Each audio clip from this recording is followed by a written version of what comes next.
Welcome to my channel. I'm Scott, and in this video I'm going to walk you through the process of valuing Altria Group stock by analyzing their financial statements and dissecting their financial ratios so we can determine if it's a buy or a sell. Let's get started with the model. This is a large cap company, 72 billion market cap. They're trading at $42 a share and they have 1.7 billion shares outstanding. Altria Group is one of the world's largest producers and marketers of tobacco, cigarettes, and similar products. They're the parent company of Philip Morris USA, John Middleton, U.S. Smokeless Tobacco Company, and Philip Morris Capital Corp. They also own part of Belgium-based brewer AB InBev, as well as the Canadian cannabis company Kronos Group. Let's take a look at their financials. The way you value a company is you estimate the free cash flows into the future and then you discount those numbers back to today's value. That's what we're doing in this video. And free cash flow is cash flow from operations minus capital expenditures. Tobacco companies tend to be cash cows. They generate a ton of free cash flow.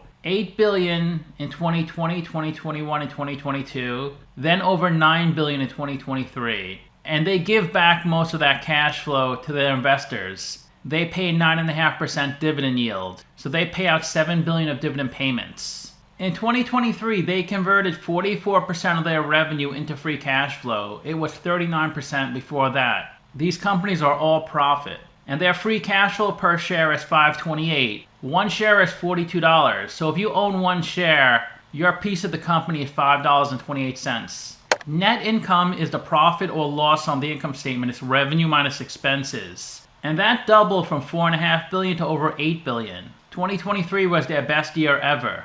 They had their highest margins, 40% net profit margin. That means they converted 40% of their revenue into net profit. Revenue is the sales for the company. That doesn't look that great. It's pretty much flat. It peaked in 2021 at $21 billion, but they're much more profitable in 2023. Even with lower revenue, they had their highest free cash flow and highest net income. We estimated 4 years of future free cash flows. We also estimated the terminal value, which is all cash flows, past year 4, that's $118 billion. We discounted those numbers back to today using the weighted average cost of capital. We get a value of the company of $109 billion. We divide that by 1.7 billion shares. And we get a calculated stock price of $64. They're trading at $42, so they're trading at a 34% discount. It's a buy according to the model. It seems like this stock is always a buy. Even though the stock doesn't move that much, you get the massive dividend. So just collect the dividend and be on your merry way. There are 12 companies in the same industry as Altria, and if they have a number in red, they're worse than the median. If they have a number in blue, they're better. They don't spend that much in CapEx, $200 million, less than the average. Philip Morris spends the most at $1.3 billion, then BTI $700 million. Those three companies are the biggest by far. Everybody else is far behind. We can't look at their debt to equity ratio. They have negative equity. That means their liabilities are higher than their assets. They pay a massive dividend. BTI pays more. They generate a ton of free cash flow, second to BTI. They rank second in market cap. They're almost exactly half of Philip Morris. Altria actually doesn't make any products. They're a holding company like Berkshire Hathaway. They just buy other companies. And their biggest investment is Philip Morris. But they also own many other companies.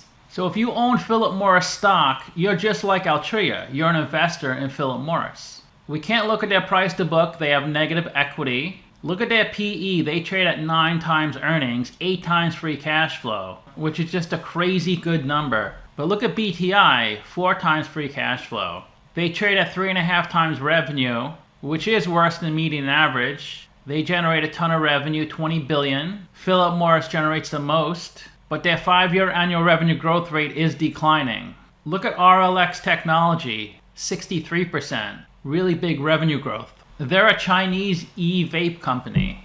Mo has done 5 stock splits. The first one in 74, a 2-for-1. Then 79, a 2-for-1. 86, a 2-for-1. A 4-for-1 in 89. A 3-for-1 in 97. It's been 27 years since a stock split. If they didn't pay such a high dividend, the stock would go up a lot more and they would do more splits. If you put $10,000 into this company 10 years ago, you'd be kind of happy. At $20,000 today, that's a 7% annual return, a 98% total return. That's assuming you reinvested the dividends back into the stock. Let's take a look at their financials. We'll start with their income statement. This is 2021, 2022, and 2023. So you can see their revenue looks different than on my Excel file. 2023 revenue of $24.5 billion. Mine was a lot lower because my revenue was this number minus the excise taxes. This was the revenue on my Excel file. 2023 was $20.5 billion. See, I pulled it from Yahoo Finance at $20.5 billion, which is $24.5 billion total revenue minus excise taxes of $3.98 billion.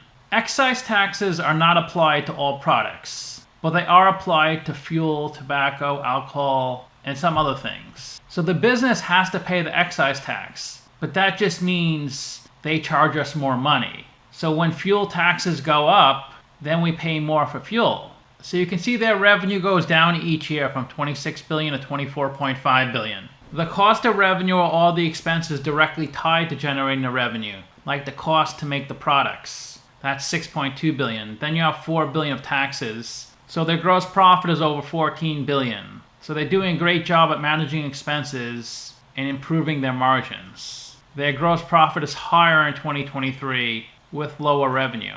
Then you have operating expenses like marketing, $2.7 billion, operating income $11.5 billion. They paid $1 billion of interest on their debt, so their net profit is $8.1 billion. Their EPS, earnings per share, is $4.57, a lot higher than prior years. The main reason their net income was lower in 21 and 22 were these large asset impairments. $6 billion in 21, $3.6 billion in 2022.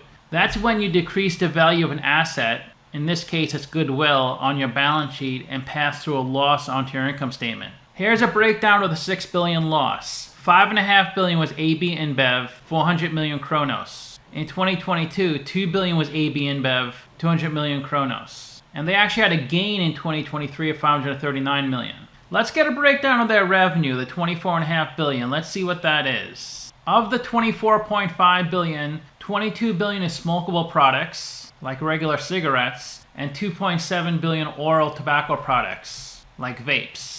And you can see the excise taxes are really high for smokable products, $3.9 billion, only $100 million for oral tobacco. So I'm just doing the math real quick on my head. I think that's around 18% of their revenue is excise taxes. That's just a guess. 18% of smokable products is excise taxes. And less than 1% of their oral tobacco revenue is excise taxes. Because I know 1% is 260 million, and they only paid 100 million. So it's maybe a little less than 1/2 of 1%. Operating income for smokable products is $10.7 billion, so about half. So their margins are about 50% for smokable products. For oral, $1.7 billion. $1.7 billion is a lot more than half, because half of $2.7 billion is $1.35 billion. So their margins are north of 60%.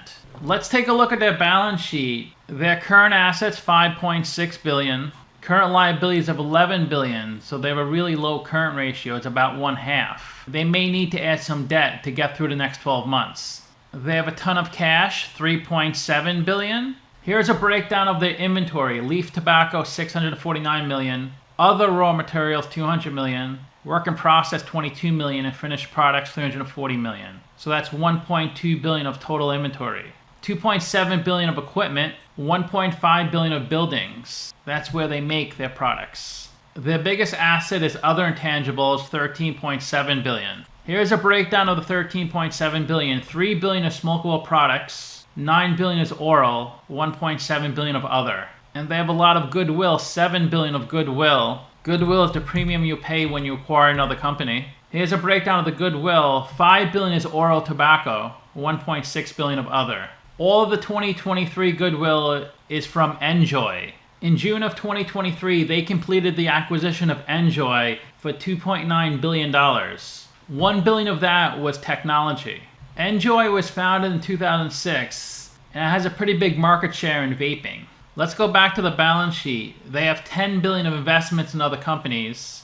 Most of that is AB InBev, also Kronos. So total assets $39 billion, up from $37 billion. Total liabilities $42 billion. The biggest liability is long-term debt, $25 billion. Of the $25 billion, $23 billion is debt, due through 2061. It's a really wide range of debt. They pay interest between 2.3% and 10%. That's US denominated debt. They also have Euro notes, and that expires sometime before 2031. The interest rate is a lot lower, 1.7 to 3.1%.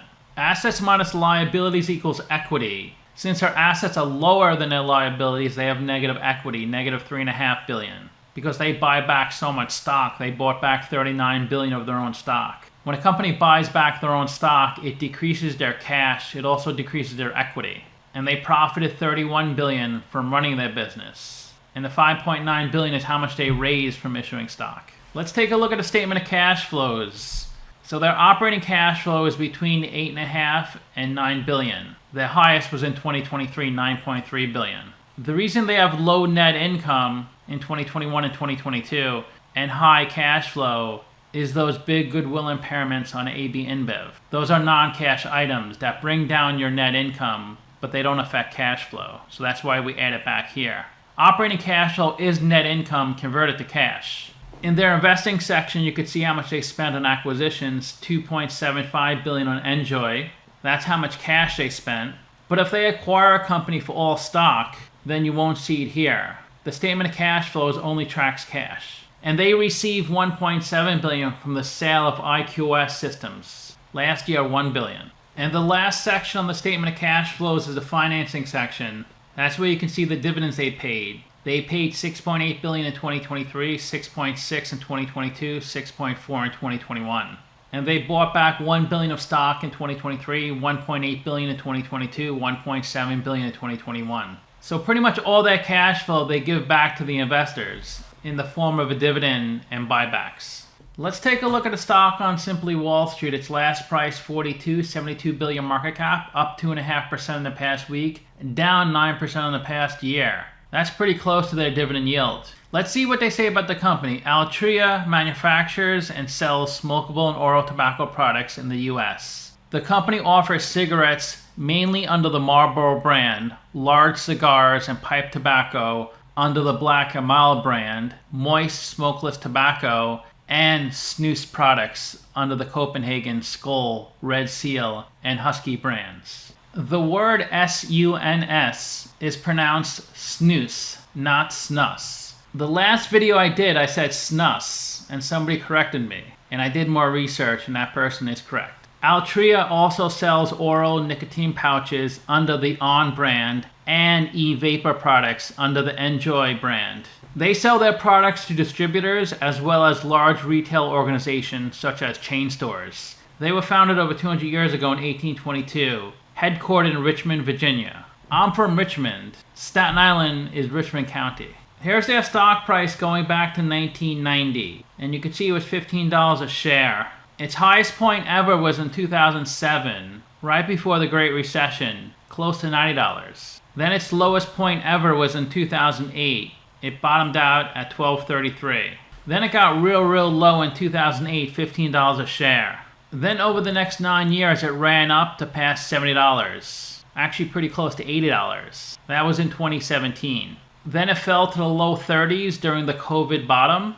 It did come up to over 50 in 2022, but it's come back down since then. It's been trading in a pretty tight range the past couple of years, between $35 and $45. Simply Wall Street's valuation is 72. They say the stock is 42% undervalued. 14 analysts priced this stock at 47. Their revenue forecast for the next few years doesn't look so great. It's pretty much flat. $20.5 billion in 2024, $20.7 billion in 2025, $21 billion in 2026. And their free cash flow is $8 billion in 24, $8.4 billion in 25, $8 billion in 26. Still enough cash flow to pay a nice dividend. Their revenue hasn't gone up that much since 2013. It was a little over $17 billion, and it grows a little bit each year. It did peak at $23 billion in 2021, then it came back down. It's been in the low $20 billion range for a few years now. They do have quite a bit of debt on their balance sheet, $15 billion in 2013. Then in 2018, they doubled their debt from $13 billion to almost $30 billion. And they paid a little down. It's currently $26 billion. And you can see their equity is now negative. That's why we can't look at their price to book or debt to equity ratio. And this green line is their cash. They don't have that much cash on that balance sheet, only $3.7 billion, a lot lower than their debt. The reason people invest in this stock is the big dividend. It was 4.5% in 2014, under 4% in 2017, and then jumped a lot to 8.8% in 2020. It came down to below 7% in 2022, but now it's straddling the double digits, a little under 10%. The forecast is 10.3% by 2026. The CEO's salary was $700,000 in 2017, up to $1.3 million. Total compensation $18 million. Tenure as CEO is 4 years. There's been no insider selling in the past year, a couple of small buys, and 59% of the company is owned by institutions and 41% by the general public. Their biggest shareholder is Vanguard at 9%, then BlackRock, Capital Research, State Street, Schwab, Fidelity, BNY Mellon, the Boston-based investment manager Arrow Street, 0.6%, Morgan Stanley, Invesco, Indiana Pacers, Eaton Vance Putnam. You see Goldman on here. Their employee count has gone down. It was 9,000 in 2013, now it's 6,400. And the ticker trades in lots of places: New York Stock Exchange, London Stock Exchange, Mexican Bolsa, Swiss, Deutsche Börse, Xetra, Santiago, Wiener Börse, EuroTLX, Bulgaria, BATS Europe, Buenos Aires, and Sao Paulo Bolsa. So let me know what you think. Give the video a like, subscribe, or comment below. If you'd like to get a custom valuation or just support the channel, you can become a member by clicking the link in the description below. Thanks for watching.